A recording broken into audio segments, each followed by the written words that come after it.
Hola guys, long time no see. Selamat lebaran ya meskipun udah telat. Minal aizin wal faizin, mohon maaf lahir dan batin. Dan selamat datang di Kamis Misteri bersama METW Channel. This night, kita akan membahas mengenai mitos cicak yang bisa menjadi pertanda datangnya kesialan. Apakah itu benar atau hanya mitos? Let's find out. Seperti yang kita tahu guys, di negara plus 6, 2 ini, banyak sekali mitos-mitos yang sudah turun-temurun dipercayai oleh masyarakat. Baik itu mitos baik maupun mitos buruk. Salah satunya yang populer adalah mitos mengenai cicak sebagai pertanda akan datangnya musibah atau kesialan.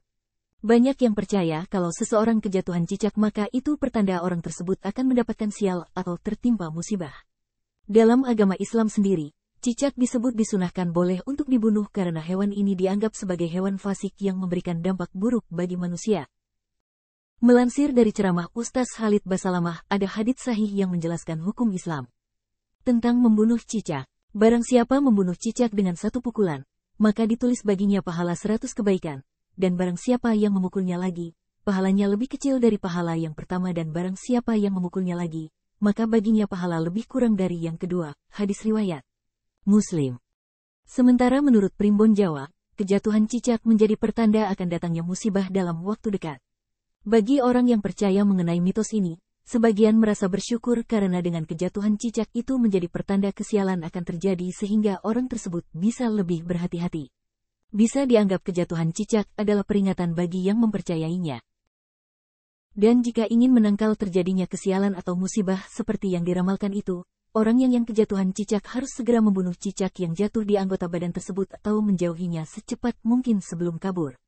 Karena dipercaya jika sampai cicak kabur dan tak terbunuh, maka kesialan tersebut akan benar-benar menjadi kenyataan. Sebagian orang mungkin ada yang percaya karena entah sebuah kebetulan atau apa, memang ada orang yang habis kejatuhan cicak, tidak lama setelahnya dia mengalami musibah. Ada cerita dari seseorang yang mengalami kecelakaan motor saat akan berangkat kuliah. Menurutnya, beberapa hari sebelum kejadian kecelakaan dia kejatuhan cicak saat di rumahnya. Dia yang memang sudah mengetahui mengenai mitos ini merasa resah, namun mencoba untuk tetap berpikir positif.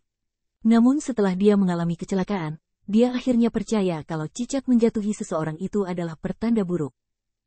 Sedangkan dalam agama Islam sebenarnya mitos tentang arti kejatuhan cicak di kepala ini sebetulnya tidak lebih dari sekedar mitos karena tidak ada dalil baik itu hadis maupun kisah para sahabat yang dapat menjadi pembenar dari mitos bahwa kejatuhan cicak merupakan pembawa sial, jika merujuk pada syariat dan hukum Islam.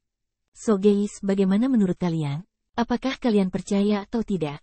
Sebenarnya semua kembali lagi pada kita mau percaya atau tidak. Namun sebagai seorang muslim kita seharusnya tidak percaya hal seperti itu karena musibah itu datangnya dari Allah dan bukan karena kejatuhan cicak. Musibah bisa datang kapan saja, di mana saja dan pada siapa saja yang dikehendaki Allah. Tugas kita adalah berusaha berhati-hati dan berdoa pada Allah untuk meminta perlindungannya. Okay guys, that's all for today. Thank you for watching and I hope this content can be useful for all of us. Don't get bored. Always follow Thursday Mysteries and find stories or myths that are unique and interesting as well as entertaining, of course, only on the METW channel. See you in the next contents.